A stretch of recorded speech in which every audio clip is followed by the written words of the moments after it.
Je suis directrice du bureau de Bruxelles du CIPL, qui est un think tank spécialisé en protection des données personnelles et sécurité. Je voulais juste dire que, excusez-moi, Monsieur Sauron, de vous contredire, on n'est pas passé au règlement. On est passé de la directive aux régletives. C'est pas la même chose, parce qu'on a encore ces 56 possibilités de marge de manœuvre locale. Là-dessus, c'est un mauvais procès, Nathalie. C'est quelque chose qui existe déjà dans le domaine agricole depuis X années, technique du règlement avec aménagements nationaux. Donc ces propos... Ah non, tu ne peux pas t'y mettre. Tiens, je te dénonce. Je te dénonce. Voilà. Vous voyez, c'est simple, c'est le débat, c'est léger, c'est libre. Voilà, c'est démocratique. Monsieur. Oui, enfin, cela dit, au-delà de ces 56 ou 57 marges de manœuvre, ce que ça souligne, c'est quand même les différences culturelles dans la perception des données personnelles dans les différents États membres européens. Et là, c'est un vrai sujet, parce que l'interprétation même d'un article de la réglementation, même s'il est commun à plusieurs pays, n'est pas toujours la même. Je peux vous dire qu'avec mon collègue allemand, parfois on ne se comprend pas. Ce n'est pas une question d'allemand, de français ou d'anglais. Et je suis d'accord, il y a une vraie question de maturité qui est autour de la gestion de données personnelles. Si je devais faire des grands schémas, le niveau de maturité dans les pays nordiques est assez faible. Et pour autant, l'appréciation de la réglementation, elle est à la lettre près, à la lettre du texte. Donc on se retrouve dans des discussions un peu étranges avec les clients sur ces territoires de « il faut ça », mais en même temps, la connaissance même de ce que c'est une donnée personnelle, c'est un peu compliqué. En Allemagne, effectivement, c'est un peu plus mature. Et c'est assez variable de pays en pays. Même le niveau des autorités et la connaissance par les entreprises des autorités et par l'autorité des entreprises est aussi assez diverse. Quand vous allez... moi, j'étais surpris, je suis allé à Londres juste avant l'entrée en vigueur du RGPD. Donc l'ICO, qui est la CNIL au Royaume-Uni, fait des pubs à la radio et à la télé. Donc j'étais en train de me dire, est-ce que la CNIL pourrait faire des pubs? Mais bon, ils n'ont pas le budget. Voilà, ils n'ont pas le budget. Après, l'ICO encaisse le montant des amendes, donc je pense que ça facilite aussi. Mais toujours est-il, voilà, il y a des autorités qui ont des niveaux différents. Il y a des autorités, notamment dans les pays nordiques, qui ne parlent pas un mot d'anglais, donc c'est un petit peu compliqué de discuter avec elles. Mais tout ça, je pense, va s'harmoniser. Il y a quand même un effort de coopération qui est assez fort. Je prends un exemple dans le formulaire de notification des incidents de sécurité qui a été publié par la CNIL très récemment, il y a 2 semaines je crois, ce formulaire a bien été discuté avec l'ensemble des autorités. Et ça, c'est un vrai progrès. Donc ils se sont mis d'accord. La CNIL a été la première à sortir ce formulaire, notamment du fait de son expérience avec la notification des télécoms, enfin des entreprises de télécoms. Et il y a eu une discussion qui a été faite, en tout cas c'est ce qui nous a été dit. Et je pense que le progrès est là. Après, il y aura toujours des disparités, toujours des autorités qui seront plus influentes que les autres. Mais en tout cas, il faut se féliciter de cette nouvelle coopération. Avant de repasser la parole à Philippe Mathieu, je veux dire qu'il faut quand même se rendre compte du travail de convergence inconscient qui se fait de par la fréquentation des autorités de contrôle. Je m'explique. Déjà, le G29, alors G29, c'est le groupe des 29, c'est-à-dire l'ensemble des autorités de contrôle des États de l'Union, la Commission et le contrôleur européen de protection des données. Et là, le Comité européen de protection des données, qui est le nouveau nom du G29, ils ont déjà travaillé à des lignes directrices. Ils vont en effet se voir sur l'interprétation. Je crois que c'est quelque chose d'extrêmement important de se voir. C'est comme la culture européenne qui infuse, si je puis dire, chez nos ministres ou chez nos dirigeants, par le fait de voir de plus en plus régulièrement les autres dirigeants européens du secteur, ou pour le président et les dirigeants, car il y a quand même, grosso modo, si on regarde une année, il y a quasiment un sommet européen, en réalité, par mois. Et c'est la même chose pour les autorités de contrôle. Je pense que ce que vous indiquiez tout à l'heure, M. David, sur le différentiel de culture, je crois qu'il va s'atténuer aussi par cette fréquentation et par le fait qu'il y a des groupes à taille européenne. En effet, il n'y a pas que Peugeot qui se soucie de la Pologne. Hein. Je prends Orange aussi qui... Enfin, ce n'est pas forcément que des défauts d'être implanté dans plusieurs capitales européennes. Ça permet aussi d'avoir plusieurs porte-voix à Bruxelles. Mais ça, c'est un autre sujet. Et ça, je crois vraiment, il faut que le jeu qu'a fait la Commission et l'Union, comme d'habitude, c'est de dire que le marché et la jurisprudence fera avancer la mécanique. C'est-à-dire que Oui, oui. Ça, je pense, c'est une formule que j'emploie souvent, d'horizontalisation du droit. C'est-à-dire que c'est le marché et les acteurs qui font avancer le droit, et plus que les gouvernements. Et ça, je crois que c'est un mécanisme qui est très anglo-saxon. Hein. C'est l'affaiblissement de l'État qui conduit au développement des relais, des normalisations transversales et non étatiques. Donc moi, je comprends ce que vous dites, mais il y aura la contrainte du marché qui fera quand même avancer forcément tout le monde, y compris d'ailleurs dans la jurisprudence ou les règles. Je crois qu'il y a une volonté de mise en convergence, mais je trouve intéressant, moi, de savoir finalement quelle est la matrice, enfin une question intéressante, enfin qui m'intéresse, donc je parle à moi-même, mais quelle est la matrice finalement sur les règles d'entreprise contraignantes? À partir de quoi on l'a fait? Non, mais c'est quand vous publierez vos règles, je les regarderai avec intérêt, puisque finalement c'est de voir quelles les marges de manœuvre que vous avez fait prédominer, ou est-ce que vous avez fait un choix dans ces marges de manœuvre? Alors, la réponse, malheureusement, est assez simple. J'aurais souhaité faire preuve d'une innovation et inventivité juridique. Malheureusement, lorsque on décide de travailler sur un projet de règles d'entreprise contraignantes, on s'appuie sur deux référentiels qui ont été discutés et approuvés par le G29 précédemment et maintenant par le Comité européen, et qui précisent de manière très explicite ce qu'il faut indiquer dans son projet. Et donc, si on a effectivement un peu de marge de manœuvre sur les annexes qui sont fondamentales, le plan d'audit, le plan de formation, le processus pour répondre aux demandes de droit d'accès et à la gestion des plaintes, sur le corps même du document, plus on discute avec les autorités, plus cette marge de manœuvre se restreint. Et malheureusement, je trouve qu'on en revient à faire un peu un copier-coller du RGPD, ce qui est un peu dommage à mon sens, et un texte qui surtout manque un peu de lisibilité en interne, puisque c'est ça aussi notre défi dans les entreprises, c'est de pouvoir avoir un texte clair et que les employés puissent lire et comprendre. Alors c'est vrai que moi, mon projet de BCR, il fait 97 pages, sachant qu'une politique d'un groupe claire et limpide, généralement, ça fait 3-4 pages, parce qu'au-delà, on ne les lit plus. Donc on est obligé de faire des résumés, on est obligé de faire un certain nombre de choses, et finalement, ce document-là, il va être quelque part stocké, accessible, bien entendu, mais je vais essayer de mettre et je mettrai une petite mention d'information, mais un nombre de clics pour voir combien de personnes dans mon entreprise iront cliquer sur la version longue des BCR. Je pense que je vais être assez surpris. Il faut réduire la taille de typo. Oui, je vais vous mettre des schémas, je ne sais pas.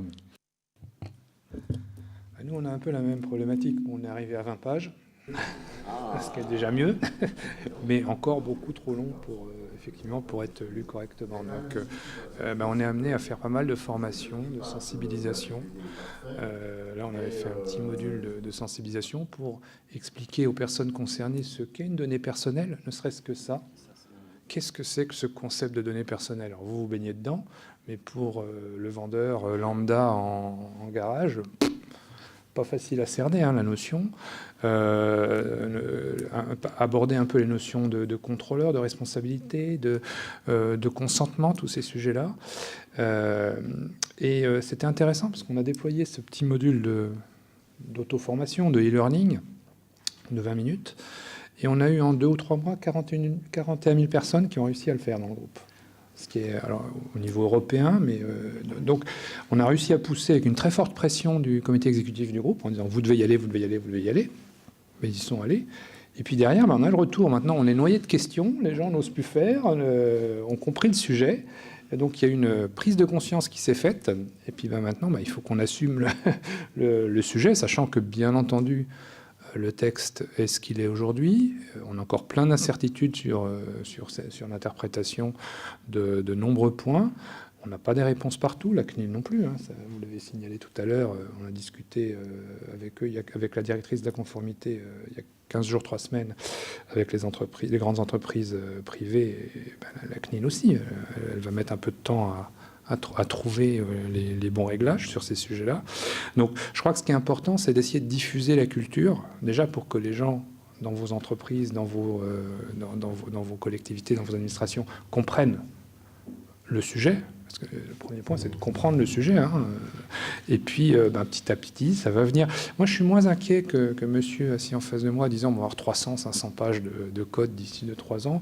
Moi, je crois au contraire, alors, je suis peut-être optimiste ou rêveur, que la complexité du texte de la GDPR, de la RGPD, va se réduire. On va être pragmatique, on va arriver à des orientations ou des choix plus simples qui vont permettre d'avancer. Voilà. Oui, je suis assez d'accord avec vous. Et on parlait à demi-mot, mais je pense qu'il faut dire le mot de droit souple, qui est effectivement la pratique anglo-saxonne qui consiste les acteurs de l'industrie et les pouvoirs publics de travailler ensemble pour créer des règles très pragmatiques. C'est le cas des livrets et des recommandations de la CNIL, c'est du droit souple. C'est le cas des certifications et de la normisation, c'est du droit souple. Et on voit depuis ces dernières années, notamment en matière de sécurité, toutes les normes ISO 27001, ISO 27002, etc., font partie de cette co-construction qui ont été faites entre pouvoirs publics et entreprises privées pour essayer de ne pas trouver les règles les meilleures, mais des règles qui sont acceptables, des bonnes pratiques. Et je suis tout à fait d'accord avec vous, ça va être, et c'est déjà le cas, le RGPD, c'est avant tout du pragmatisme. La notion d'accountability, moi j'interprète en disant que c'est ma responsabilité en tant qu'entreprise de définir les règles que j'estime pouvoir être appliquées dans l'entreprise et qui vont assurer ma conformité. Ce ne sera probablement pas les mêmes que vous aurez chez PSA, ce ne sera probablement pas les mêmes qu'il y aura chez Total, mais moi, c'est comme ça que j'aurai interprété ces règles-là, et en fonction de la nature de mon activité, en fonction de mes contraintes, de ce que je peux faire, etc., je vais mettre en place des ressources et des moyens appropriés. Et je pense que c'est très important d'avoir cette vision. Et de manière générale, et au-delà de ce qui vient d'être dit, je pense qu'il faut aussi respirer un peu. Tout va bien se passer. On a vu, avant le 25 mai, un chaos contractuel arriver de toutes parts, et pas uniquement de France, et j'ai envie de dire même en particulier des États-Unis dans le dernier mois, où on a reçu, comme c'est le cas sur vos applications et boîtes email personnelles, moi j'ai comptabilisé environ entre 9 et 10 000 avenants qu'on a reçus en quelques semaines, ce qui est absolument phénoménal, avec des termes qui étaient employés à tort et à travers, enfin bref, où on nous demandait la lune en matière de sécurité. Je pense qu'il faut respirer, tout va bien se passer. L'idée, c'est effectivement, et tout le monde en est conscient, y compris la CNIL et les autres autorités, il y a je ne sais pas qui en parlait tout à l'heure, mais effectivement, les autorités sont aussi comme nous sur une pente d'apprentissage, et il y a plein de mécanismes qui restent à définir. L'idée, c'est d'avoir un plan d'action, de mettre ces actions en œuvre. La formation est un des piliers qui est extrêmement important, il y en a d'autres, et tout ça va très bien se passer dans les meilleures conditions possibles. Alors, au-delà de remercier M. Arnaud pour ce côté zénitude et ce espèce de massage intellectuel qui nous délace tous, sans plaisanter, je crois que c'est la clé. C'est-à-dire que le RGPD, Jean-Claude Juncker n'est pas descendu du Sinaï avec, et c'est pas l'étape de la loi, c'est pas la vérité révélée, c'est des règles de vie en société économique. Et je pense que c'est en effet à chacun, qu'est-ce qui est demandé? Ce qui est demandé, c'est de démontrer que vous assurez le respect, la protection des données de vos clients, salariés, tiers, etc. Et ça, c'est très important.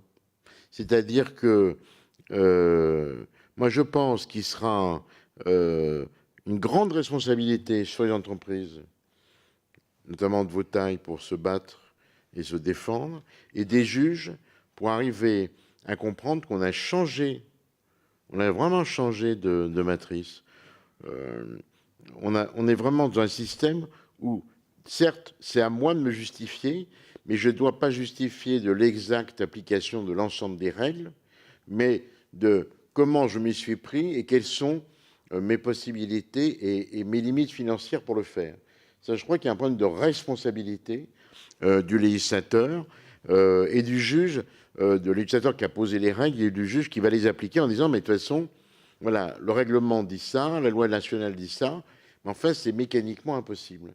Mais ça, vraiment, je crois qu'on est dans une logique d'appropriation des règles. C'est pour ça que je parle moi de co-création, et je crois beaucoup à ça. Mais ça demande une mobilisation. C'est-à-dire que Il y a des clauses rendez-vous dans les textes, mais en réalité, c'est tous les mois, toutes les semaines, qu'il y aura des clauses de rendez-vous avec la réalité dans les entreprises, avec les juges, pour faire avancer le... Et il y aura, à mon avis, quelque chose d'extrêmement important. Moi, j'essaye, avec mes petites mains, à pousser à ça, mais je pense qu'il est majeur d'avoir très rapidement, au-delà de la Cour de justice, en rappelant que la CEDH, Cour de Strasbourg, intervient également beaucoup sur la protection des données. Il y a eu un arrêt il y a 2 jours sur une question de droit à l'oubli en Allemagne. Voilà, je n'ai pas encore eu le temps de comparer à ce qu'ils disent par rapport au RGPD et à l'arrêt Google Spring. Je crois vraiment que c'est une mécanique. C'est vrai que je parle de tapis roulant. C'est-à-dire que, parler monsieur de code, alors je crois qu'il y a un traumatisme français sur le code civil, voilà, une certaine grandeur.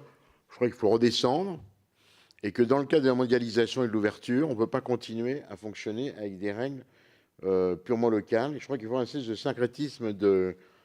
Il faut tenir compte du retrait des États. Ils ne vont pas revenir. Hein. Ça, c'est terminé. Il ne faut pas rêver. Enfin, je dis ça pour ceux qui... Bon.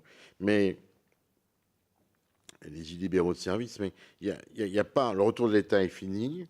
Les entreprises ont des contraintes de concurrence qui font qu'ils n'ont pas des fonds, en effet. Ils n'ont pas des marges considérables. Donc, tout ça va devoir faire preuve d'une très grande ingéniosité pour respecter les règles. Je crois qu'on n'est plus du tout dans une logique de... Un peu comme avant. Est-ce que je respecte les 12 conditions, je coche? Non, là, on est dans, globalement, mais il faut se battre. Globalement, est-ce que je respecte l'esprit, la logique du texte? Sinon, je pense vraiment, et je le dis comme homme de loi, c'est ingérable. Mais ce qui va poser aussi, et ce qui pose déjà des difficultés d'interprétation entre entreprises, et entre l'entreprise et les autorités de contrôle. Clairement, moi, il y a des dispositions du RGPD que je n'interprète pas de la même façon qu'un client peut l'interpréter. Donc, quand on a des audits, on a eu des pré-audits RGPD. C'est un concept assez intéressant où on vient chez nous avant l'entrée en vigueur pour faire donc un audit, une vérification, pour savoir si après, on va être conforme. Et ils reviennent après, enfin, peu importe. Et donc, l'interprétation de l'auditeur, il y a plein de qualités, les auditeurs, je travaille avec beaucoup d'auditeurs, ils prennent des checklists, et là, en l'occurrence, c'était le RGPD, et ils cochent les cases. Sauf que c'est un peu plus subtil, c'est du pragmatisme. Donc là, on se retrouve devant un auditeur en disant non, moi je ne fais pas ça, mais je fais ça. Et la personne dit oui, mais non, c'est comme c'est de telle façon qu'il faut faire. Je prends une mesure, je vais prendre 2 exemples concrets. Le RGPD, article 32 et suivant, parle de la sécurité. Alors, quand on lit les contrats aujourd'hui, les appels d'offres, on voit le prestataire doit être conforme et certifié à la norme XYZ.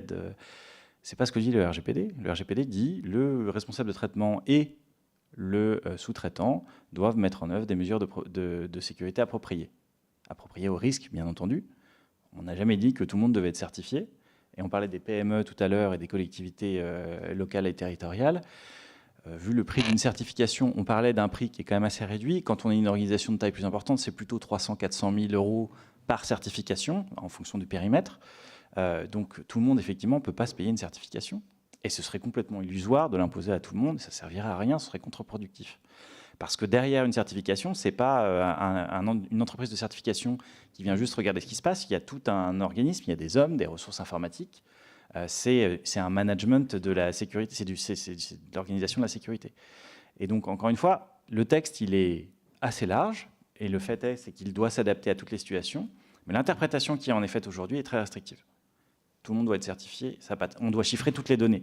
Où est-ce que c'est indiqué dans le texte? Le texte dit, vous devez prendre à tout le moins les mesures suivantes, 2 points, et il y a marqué, malheureusement je l'ai en anglais mais pas en français, le cas échéant, ça doit être as appropriate, en fonction de, si c'est approprié, et il y a chiffrement, pseudonymisation. Et maintenant, on voit dans les contrats, vous devez tout chiffrer, tout pseudonymiser.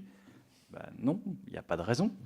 En fonction du risque, évidemment, mais si c'est, comme le disait madame tout à l'heure, uniquement des noms d'adhérents, je ne veux pas chiffrer les noms d'adhérents, ça n'a aucun sens. Le chiffrement, c'est une contrainte technique énorme, ça coûte cher, il y a des problèmes d'indexation derrière de la donnée, donc concrètement, voilà, il faut avoir cette balance-là. Donc l'interprétation, elle se fait au cas par cas, elle est très importante, et on ne peut pas avoir une seule direction dans ce cadre. De la même façon, pour les contrats, de manière générale, qui est mon 2e exemple assez concret, l'esprit, il y a le texte et l'esprit du texte. Dans la directive de 95, la responsabilité était portée par le responsable de traitement. Le responsable de traitement, ensuite, contractuellement, reportait, entre guillemets, la responsabilité sur le sous-traitant. L'objectif du RGPD, c'est de faire en sorte que cette responsabilité elle soit équilibrée. Chacun a des obligations, chacun a une responsabilité directe. Et c'est ça le changement. Donc il y a un vrai équilibre qui a été trouvé. Or, ce qu'on voit aujourd'hui dans la pratique contractuelle, c'est la volonté non équivoque de transférer intégralement la responsabilité de part et d'autre, d'ailleurs. C'est complètement contraire à l'esprit du texte. Et là, effectivement, la jurisprudence va être intéressante sur le sujet. On voit dans les contrats, vous êtes responsable en tant que sous-traitant de tout, de la mise en œuvre de mesures de sécurité, etc. C'est pas ça, c'est un dialogue, c'est une balance, c'est une recherche d'un équilibre. Et c'est ça la responsabilisation. Chacun est responsable. En tant que prestataire, je suis responsable. En tant que responsable de traitement, vous êtes responsable. Donc, comment on travaille ensemble pour rechercher cet équilibre? Et ça, je pense que c'est vraiment un point fondamental. Et là, je mettrais malheureusement une petite pique dans le dos du régulateur. C'est vrai que l'article 82 et 83 n'aident pas, parce que la rédaction, moi j'en comprends parfaitement le sens. Cet article concernant la responsabilité, c'est vraiment pour dire que le RGPD a été écrit pour protéger la personne concernée, et c'est très bien. Et donc cette personne, elle a un droit absolu d'agir à l'encontre du responsable de traitement, du sous-traitant, ou des deux dans le cadre de la solidarité. Mais pour autant, ça ne veut pas dire que contractuellement, et contrairement à ce qui a été dit lors de la première table ronde, on ne peut pas, entre entreprises, définir les règles qui s'appliquent en matière de responsabilité. C'est deux régimes de responsabilité différentes. Je reviens à la deuxième année de droit, mais il y a d'un côté une action qui est purement délictuelle et après un régime de responsabilité contractuelle. Donc c'est deux choses qui, à mon sens, sont complètement indépendantes. Oui, je voulais juste poursuivre sur le responsable de traitement, je veux dire les représentants des responsables de traitement qui vont mettre en œuvre ces traitements de données personnelles. Je reviens à la formation qui est fondamentale parce que, effectivement, ce qu'on nous demande en premier, donnez-moi la checklist de ce qu'il y a à faire. Oui, mais non, c'est pas ça. C'est pas ça qu'on demande. Et là, on est en train de déployer des formations. Alors, privacy by design en français, ça se dit. Dès l'origine. Oui.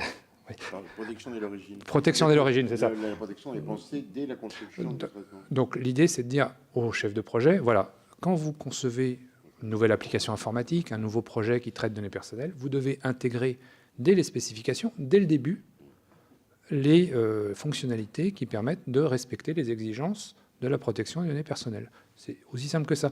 Et c'est pour ça qu'aujourd'hui, on est à un moment un peu compliqué parce qu'on a tout le parc existant à rattraper, hein, appelons un chat, et puis les nouvelles applications pour lesquelles on doit former nos chefs de projet pour embarquer directement ces nouvelles exigences et surtout fermer le robinet de la baignoire, hein, parce qu'il faut arrêter de remplir la baignoire d'applications informatiques ou de projets qui ne sont pas conformes au RGPD. Et ce sujet du privacy by design, en fait, c'est assez pragmatique quand on le présente, on explique qu'on traite des données pour une finalité donnée et pas pour autre chose, qu'on n'a pas le droit d'utiliser les données pour... c'est du bon sens. Puis qu'on explique aux gens, mais si c'était vos données qui étaient traitées par telle ou telle société, vous accepteriez qu'ils les traitent pour faire autre chose? Ah bah non, bah oui. Donc vous voyez, par là, je pense que la formation, la compréhension du sujet, mais les règles, plus que la réglementation, hein, le mot va bien, va permettre de diffuser cette culture et en fait, au bout du compte, je pense de ne pas avoir de gros problèmes. Marine Broglie parlait tout à l'heure des startups qui plus facilement intègrent ces notions-là parce qu'elles sont agiles, elles partent un peu de rien en termes d'existant. C'est tout à fait vrai, je pense. Après, il faut que les gens soient quand même conscients de ce que sont les données personnelles et soient sensibilisés à ça, parce que sinon, ça peut donner des résultats totalement opposés, hein, en termes d'utilisation de données personnelles, si les gens sont bien pas au fait de cette réglementation. Je suis complètement d'accord avec vous, il y a une vraie réalité aussi pratique et technique, mais c'est tout à fait normal, n'a probablement pas été anticipée par le régulateur. C'est qu'il y a deux types de systèmes d'information, deux types d'applications informatiques, comme vous le rappeliez. Les nouveaux acteurs, c'est assez simple. Eux, ils créent leurs nouvelles applications, donc ils vont intégrer au fur et à mesure les paramètres de protection des données, qui sont d'ailleurs pas que des fonctionnalités techniques, c'est aussi des mesures d'organisation et c'est des mesures de bon sens. Mais il y a aussi les systèmes existants. Il faut savoir qu'un système informatique complexe, donc les très gros systèmes de gestion des ressources humaines par exemple, c'est comme une centrale nucléaire. Ça a été créé pour durer 10, 15, 20 ans, ou 30 ans, voire un peu plus. Et c'est normal. C'est-à-dire que, encore une fois, c'est des investissements très lourds, et c'est pas fait pour durer 10 ans. Donc effectivement, sur un système qui a été créé il y a 20 ou 30 ans, de mettre un bouton automatique en disant j'ai une requête de monsieur Intel ou de madame machin, et donc je vais pouvoir retrouver toutes les données personnelles, ça c'est pas vrai, ça n'existe pas. Et pour faire des développements sur ce système-là, de temps en temps c'est possible, de temps en temps ça ne l'est pas. Donc c'est principalement manuel qu'on va faire la recherche pour répondre à la demande de droit d'accès. De la même façon, pour la sécurisation du système, il y a des choses qui sont possibles de faire, d'autres pas. Donc il y a une vraie adaptation et un pragmatisme, et ce concept de privacy by design, à la base, ça a été quand même inventé par Anne Cavoukian autour de 7 principes, mais on n'a pas de détails dans le RGPD pour savoir ce qu'il faut mettre derrière. On n'a rien. Donc effectivement, de temps en temps, on nous dit c'est des fonctionnalités, donc il faut des pop-up qui apparaissent sur les écrans quand on a des interfaces utilisateurs, on puisse, comme nous, en tant que consommateurs, cliquer oui, non, oui, non, oui, non. Mais il n'y a pas que ça. Il y a aussi effectivement la manière dont la donnée va être collectée. Il y a des paramètres automatiques de conservation des données, mais ça, c'est pas possible dans tous les systèmes. C'est-à-dire que je vais programmer qu'au bout de 10 ans, toute la base est supprimée. Ça, c'est très bien dans un petit site web ou une petite application. Si je reprends l'exemple de mon système RH ou d'un logiciel de gestion de la relation client, si je supprime automatiquement toutes mes données dans les 5 ans, je risque d'avoir quelques petites difficultés pour assurer la pérennité de mon activité. Et dans nos systèmes RH, on demande de garder les données 50 ans. Donc là, c'est une autre difficulté, parce que mettre en place un système d'effacement des données pour dans 50 ans, c'est un peu compliqué à envisager. Mais ça pose la question de la conservation des données. On en a parlé tout à l'heure, avec l'archivage notamment dans les collectivités. La problématique pour les entreprises, elle est la même.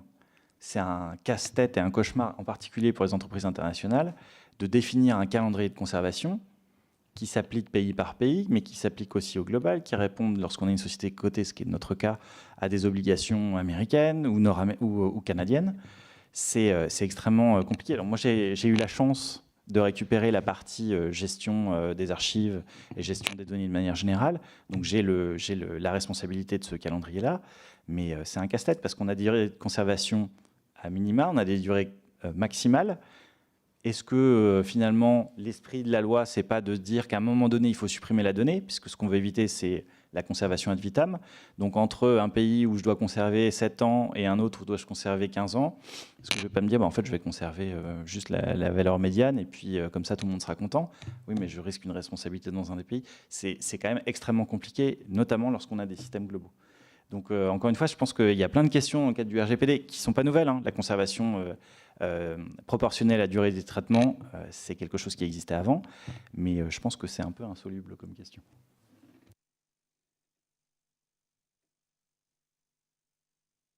Vous savez, moi je pense que comme tout système a des traces de l'ancien. C'est-à-dire que la directive 95-46, je sais, je l'ai négociée.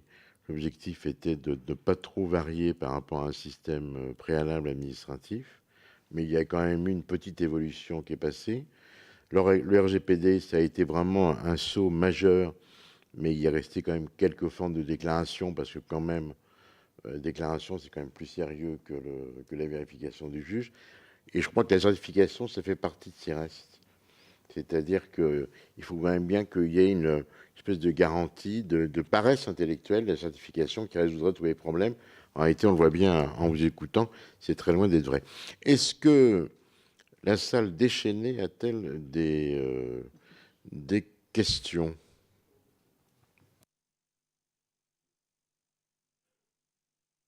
Oui, bonjour, Gilles Buis, avocat à Paris. Je sais que le législateur est sensible aux questions d'évaluation. On sait que l'un des principaux freins au développement du RGPD dans les PME, ETI, c'est le coût. Le coût pour l'entreprise, c'est quand même le principal frein. Est-ce que vous pourriez nous donner une idée dans vos entreprises, PSA bien sûr, CGI, est-ce que vous pourriez nous donner une idée du coût additionnel que ça représentait depuis 2 ans, 3 ans que vous l'avez mis en place au niveau européen? Je suis désolé, non, c'est des informations qu'on ne communique pas, mais c'est loin d'être terminé de toute façon. Alors, sans donner de chiffres pour les mêmes raisons, le coût, il est assez simple, entre guillemets. Il y a un coût de ressources. Donc, pour vous donner un ordre d'idée, on est parti de quelques relais dans des pays qui étaient loin d'être à plein temps, qui avaient des multicasquettes, à une organisation structurée que je représente avec une déclinaison régionale des personnes qui sont dédiées à plein temps. Ces personnes sont accompagnées également de d'autres personnes qui sont dédiées à plein temps, 1 ou 2 par région selon, plus un réseau au niveau de chaque unité d'affaires. Donc en termes de ressources, de personnel déjà, le coût il est assez significatif. Si vous avez à l'esprit une quinzaine de personnes à plein temps en termes de salaire, et avec les indications que je vous ai données tout à l'heure, vous faites un calcul rapide et vous voyez le coût rien qu'en termes de ressources. Après, le coût en termes d'application des règles, j'ai envie de vous dire, il est assez difficile à estimer, pour une simple et bonne raison, sur 40 pays en tout cas, c'est qu'il va impacter chacun des projets qu'on a en interne. Donc ça, c'est des mesures de sécurité ou des mises à jour qui vont dépendre et qui vont varier vis-à-vis de l'écart qui est resté à couvrir. Donc je ne sais pas, je prends un exemple, si pour une base qu'on devait chiffrer, on ne l'avait pas chiffré, il y a le coût du chiffrement, le coût de la personne en jour homme qu'on va mettre sur le projet, donc ça dépend. Pour l'étude d'impact de la vie privée, c'est pareil. On a parlé de 5 ou 10 jours tout à l'heure. Alors ça peut être beaucoup plus, donc c'est un vrai projet en tant que tel, et c'est un projet qui regroupe des personnes de la sécurité, du juridique, de la qualité, et donc tout ça, c'est un coût en jour homme. Et au-delà de ça, pour les projets qu'on peut avoir avec nos clients, là c'est très variable, puisque là aussi ça dépend de l'écart qui a été mesuré entre l'état actuel du service qui préexistait au RGPD et ce que le RGPD demande désormais. Il se trouve que quand même, pour la majorité des clients les plus importants, ceux-ci avaient déjà, et c'était déjà des sujets de préoccupation bien avant le RGPD. La sécurité, c'est un sujet qui est quand même discuté depuis de nombreuses années. La cybersécurité aussi. Donc, ce n'est pas des choses qui ont commencé après le 25 mai, bien au contraire. Ça fait des années que les annexes de sécurité sont extrêmement détaillées, que les clients demandent des certifications très poussées en matière de sécurité, ça. Donc le coût, il est assez variable. Et pour être tout à fait franc, aujourd'hui, c'est extrêmement difficile de vous donner, même à mon niveau, je n'ai pas un chiffre précis à vous donner sur quel a été le coût, puisqu'en plus, c'est un coût continu, d'une mise à niveau RGPD. En termes de ressources, bien évidemment. En termes d'outils, par exemple d'outils de registre, évidemment, ça c'est une certitude. De plans de communication interne, puisqu'on a déployé, et ça fait partie notamment de tout ce qui est éducation, donc le développement d'e-learning, le développement de formation, d'un plan de communication, de visuel, parce qu'il faut vulgariser encore la matière. Donc tout ça, on a une idée assez précise, mais ça représente quand même une somme assez significative. Après, sur l'impact réel, c'est difficile d'avoir un chiffre. Je peux quand même vous donner quelques précisions sur les facteurs de coûts qui vont être importants. Alors, comme l'a très bien dit mon collègue, côté cybersécurité, bon, on s'était déjà quand même pas mal protégé, donc il y a peut-être 2-3 trucs à régler à droite à gauche, mais ce n'est pas ça le plus important. Les coûts les plus importants, ils ont consisté d'abord à remettre à jour toutes nos notices d'information légale sur les sites, sur les bons de commande, on est un peu partout, hein, et dans toutes les langues. Il y a des pays où il y a plus d'une langue, hein, donc ça peut être assez compliqué. Modifier nos systèmes pour les prises de consentement pour les démarches marketing, parce qu'on n'était pas en consentement volontaire dans tous les cas de figure, loin de là. Donc là, il a fallu, et ça c'est des choses qu'on a essayé de faire globalement pour le 25 mai, toujours des systèmes qui ont dû échapper dans un coin du périmètre. Et puis surtout, le gros coût qu'on a devant nous, il faut être honnête, on en a parlé à plusieurs reprises, c'est le coût des purges des bases de données, des données anciennes. Parce que ça, on a vécu dans un monde où jusqu'à présent, on devait prévoir dans les systèmes d'information des purges. Mais bon, le coût des disques baissant tous les jours, c'est pas embêté. On a empilé. Puis là, maintenant, on y est, il va falloir faire quelque chose. Et le gros chantier qu'on a, c'est vraiment ce coût des purges. Je ne reviens pas sur l'archivage, parce qu'on a aussi des choses un peu, des archivages sur bande, sur cassette. Alors là, pour aller rechercher les données qui sont là-dessus, c'est même pas la peine d'y songer. Les CD-ROM, j'en parle pas. donc voilà. Nous, on a un coût qui est apparu qui était assez intéressant. C'est qu'en fait, on a un outil de registre qu'on a développé en interne qui est centralisé pour le monde. Et en fait, on est allé plus loin que ce que demande l'article 30 du RGPD. On en a fait un outil d'analyse des traitements. Donc en fait, chaque responsable de projet, que ce soit en interne ou pour un client, doit aller dans l'outil, répondre à un certain nombre de questions pour voir s'il y a des données personnelles. Si oui, il y a d'autres questions, il est redirigé soit vers un questionnaire contrôleur, enfin un responsable de traitement, pardon, soit vers un questionnaire sous-traitant. Et le temps passé en moyenne pour remplir ce questionnaire, juste pour le remplir une première fois, c'est de l'ordre de 1h30 à 2h. Et ça, c'est avant le retour, parce que mon équipe reçoit une notification, et on analyse les réponses qui ont été données, on fait des commentaires. Et donc, il y a un échange qui est fait sur pourquoi vous avez mis ça, là, vous n'avez pas répondu à telle question, vous n'avez pas indiqué la durée de conservation pour chacune des données, etc., etc. Et donc, on arrive à, grosso modo, 5 à 10 heures par projet, ce qui est absolument phénoménal, notamment pour une société de conseil qui a tendance à facturer à l'heure, comme le cabinet d'avocats, qui sont bien représentés. Et donc, du coup, c'est des coûts, nous, qu'on cherche à réduire de plus en plus. Et on se dit qu'effectivement, c'était le début, donc il y a un effet d'inertie, mais ça va aller de plus en plus vite à partir du moment où les gens seront habitués. Mais c'est effectivement une problématique importante. Aujourd'hui, on a environ 3000 entrées qui ont été analysées dans notre registre, donc c'est assez significatif. Mais quand on voit le coût horaire derrière, c'est aussi très, très, très important.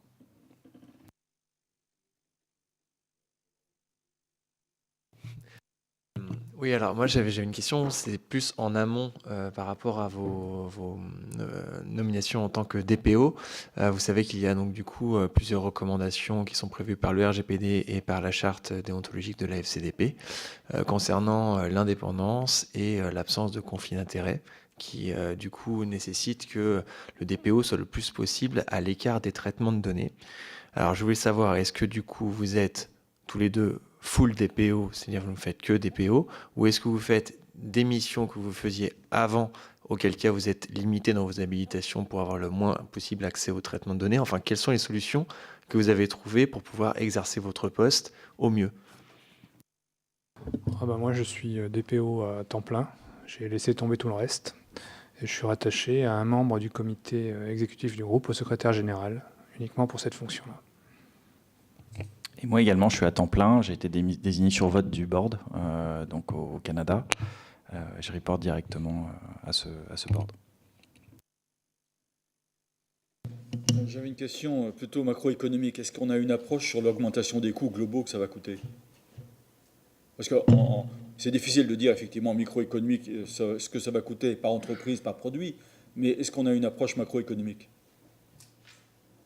Alors c'est malheureusement une question que m'a posée le board et auquel j'ai eu des grandes difficultés à répondre, puisque pour pouvoir répondre à cette question, il faut pouvoir disposer d'une analyse d'impact au niveau global.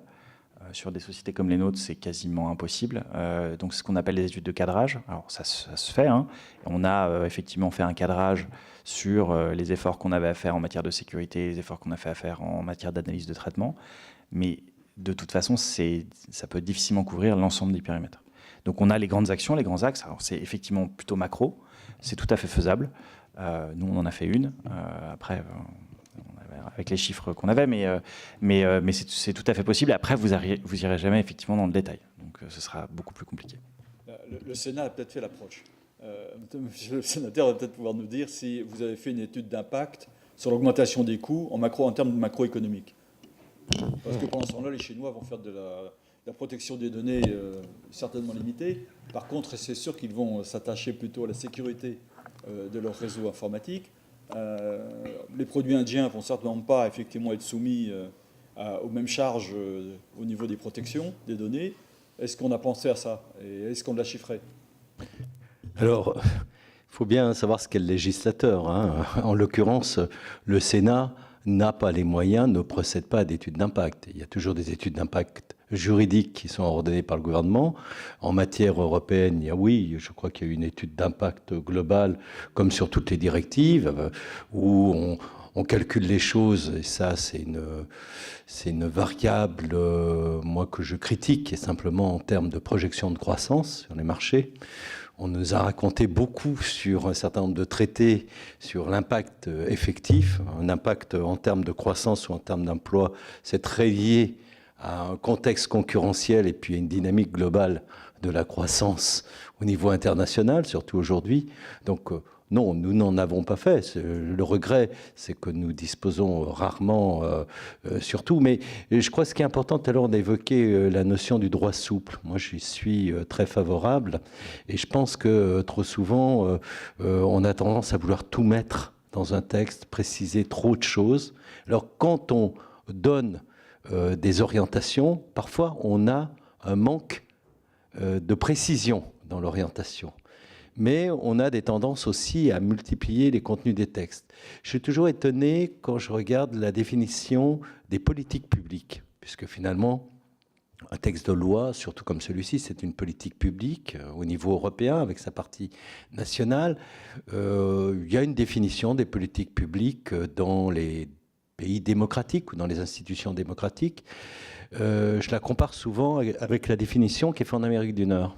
Il y a 5 phases pour déterminer une politique publique, perception des besoins, de la problématique, réflexion des autorités, dialogue avec les acteurs, mise en place. Et il y a une partie qu'on oublie toujours dans nos beaux pays, et en particulier en France, qui est l'évaluation, mais l'évaluation sérieuse des politiques publiques. Et souvent, la nécessité, derrière un texte, de devoir la réévaluer. Alors, dès qu'on est sur un texte européen, on sait la durée de production du texte, qui est extrêmement longue. Un texte français, il peut, entre le moment où il est élaboré, où il est voté, il met à peu près 1 an. Une directive européenne traditionnelle, entre le moment où il y a un travail de concertation, oui, enfin 18 mois, non, on va dire 2 ans et demi, 3 ans, en réalité, si on veut si on veut prendre de tout le processus. Et puis une fois que le texte est en place, on a dit, on a beaucoup négocié, est-ce qu'on va avoir des adaptations? C'est pour ça que le droit souple est important. C'est-à-dire la capacité aussi de laisser à la jurisprudence et aux acteurs le devoir d'intervenir. Et parfois, on a tendance, y compris au niveau européen, à plaquer des logiques de droit, on va dire un peu romain, plus que de perception plus anglo-saxonne et plus souple. Pardon? Non, le professeur veut compléter.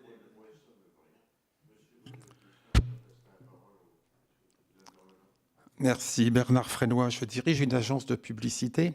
Et alors, un avocat a exprimé son opinion dans une précédente table ronde sur la difficulté des clubs sportifs qui emploient des joueurs professionnels, certainement à appréhender la question du sujet du jour. Quand je vois l'embarras de M. Mathieu et de M. David, qui dirigent des entreprises qui sont de grands groupes professionnels, je voudrais dire aux sénateurs que j'imagine pas ce que va être la difficulté dans les clubs à l'heure où les moyens qui devraient ruisseler sont absolument inopérants, absents, disparus. Donc je voudrais dire que moi qui dirige une entreprise, je ressors d'ici pas inquiet, parce que peut-être qu'il faudrait rechercher une formule de Gramsci sur l'optimisme et le pessimisme.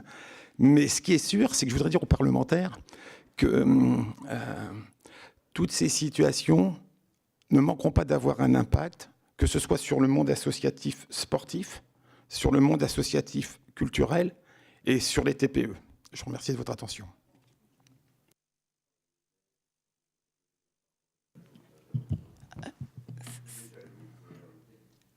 Alors, c'est pas une question, c'est plutôt un commentaire d'ordre général qui répond en partie à la question quels intérêts peuvent trouver les grands groupes au RGPD. Et c'est en même temps revenir sur l'ingéniosité dont vous avez très justement parlé, Monsieur Sauron, dont il va falloir faire preuve pour pouvoir avancer de façon sereine. Et en fait, ce RGPD, c'est une opportunité à 2 aspects. Premièrement, au niveau de l'approche par les risques. C'est-à-dire que c'est un texte qui permet de calibrer en fait la réponse de l'entreprise. Je ne sais pas si ça marche très bien le micro. En fonction de sa taille et de son business et de la criticité de ses opérations, ça lui permet d'apporter une réponse appropriée en termes du programme qu'elle va développer, y compris en matière de mesures de sécurité, parce que le fameux article 32, non seulement il parle du risque pour les droits et les libertés des personnes, mais il parle aussi du coût et des faisabilités techniques. Premier aspect. Et second aspect, c'est vraiment d'engager un dialogue constructif avec le régulateur pour avoir une approche dynamique de ce texte. C'est-à-dire que ce n'est pas un texte avec lequel il faut être conforme à un instant précis, mais il faut avoir plutôt une approche qui est liée à l'amélioration continue. C'est-à-dire, ce n'est pas une obligation de résultat, c'est une obligation de moyens. Et à partir du moment où l'entreprise met en place cette dynamique positive d'évaluation et de réévaluation constante des risques et avance comme elle le doit, le régulateur doit aussi pouvoir y trouver son compte. En d'autres termes, apprendre au régulateur à voir le verre à moitié plein plutôt qu'à moitié vide. Et si je peux me permettre, merci Nathalie, mais je pense qu'on est aussi, nous, grandes entreprises, les meilleurs alliés des régulateurs et de la CNIL en particulier en France, parce qu'on est là pour mettre en œuvre ce qui a été créé par le régulateur, et on a plein de bonnes pratiques à échanger. Ça commence, et ça a déjà commencé il y a quelques temps, mais on parlait de voitures connectées. Effectivement, il y a eu des grandes avancées entre la CNIL et les constructeurs sur la voiture connectée. Et je pense que cette collaboration et cette co-construction, elle a été assez riche, mais il faut passer la vitesse supérieure définitivement. Oui, donc on peut parler effectivement des packs de conformité produits par la CNIL. Donc il y en a un qui est sorti en octobre dernier sur le véhicule connecté. Et très clairement, le contenu, c'est simplement comment la CNIL va prendre ses décisions en cas de problème autour des données du véhicule connecté. Et c'est quelque chose qui a été construit avec les constructeurs, mais pas que, avec les autres acteurs de la filière automobile, que ce soit les sous-traitants, les fournisseurs de pièces, les startups de la mobilité, et ainsi de suite. Donc on est vraiment dans cette notion de très pragmatique, d'application de ce droit souple. Alors le droit souple, j'en ai parlé à mes collègues allemands, ils ont un peu de mal à percevoir le concept, je vais être honnête. La loi, c'est la loi. Mais cela dit, si on ne fait pas comme ça, on ne va pas s'en sortir. Il n'y a pas de... Il faut leur envoyer le rapport du Conseil d'État sur le droit souple, et ça va, qui est très bon, merci. Et ça va les dynamiser, j'en suis sûr. Ah, il y a une... Ah non, on va pas... Ah, dernière, puisque Nathalie a été la première à parler, je serai la dernière à parler. Non, je voudrais juste préciser à propos des mesures de sécurité. Il y a eu une loi protection des données donc, qui a été votée dernièrement. Nathalie parlait de résultats, de moyens et de résultats. Le problème, c'est que le règlement, justement, propose une obligation de résultats...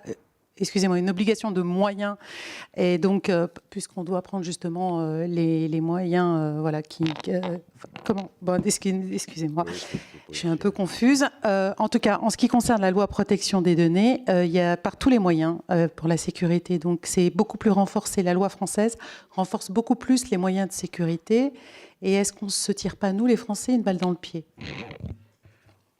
On ne va pas terminer sur un constat aussi anxiogène. Non, mais c'est une question qui comporte sa réponse. Alors, les Européens se tirent une balle dans le pied en faisant le RGPD. Les Français se tirent une balle dans le pied dans l'autre pied, parce qu'on ne peut pas passer sa vie à se tirer dessus. Je crois non, moi, je vois vraiment que c'est quelque chose de dynamique, qu'en effet, il faut arrêter de regarder vers le législateur. Il faut pousser les règles, il faut pousser la co-construction. Et je pense qu'il n'y a pas de difficulté à démontrer que la sécurité, et je pense véritablement que, sauf aberration, le juge, qui sera le dernier en bout de chaîne, saura faire le tri, et que renforcer, pas renforcer, etc. Je crois qu'en France, faute de moyens, on a des mots, mais je veux dire, c'est dramatique. Ce qui sera en réalité sera très éloigné. Je vais m'arrêter là pour ce colloque avant d'être le dernier, puisque ça part gentiment à droite et à gauche, donc je vais essayer quand même de ne pas finir face à l'écran tout seul. Et je vais remercier bien évidemment renouveler mon remerciement à André Gattolin, sénateur République En Marche des Hauts-de-Seine, pour nous avoir accueillis dans un confort glacial, mais de bonne aloi. Non, oui. Mais ce n'était pas une attaque, c'était une question. Mais voilà. Et je pense véritablement de vous remercier de votre présence. Et j'espère que ça a été utile, que ça a enrichi vos réflexions. Et je pense que, comme l'Union dans les années 80, le droit c'est un combat. Et donc il faut un peu se mobiliser. Par exemple, en adhérant aux associations qui essayent de faire l'information autour de ça, comme l'association Dataring, voilà, que je préside. Ben, écoute, de toute façon, c'est... Voilà. Ne révèle rien de nos secrets, ou vous formez dans un diplôme d'université l'année prochaine à Dauphine. En tout cas, bonne fin d'après-midi, bon week-end, et ma foi, protégez vos données.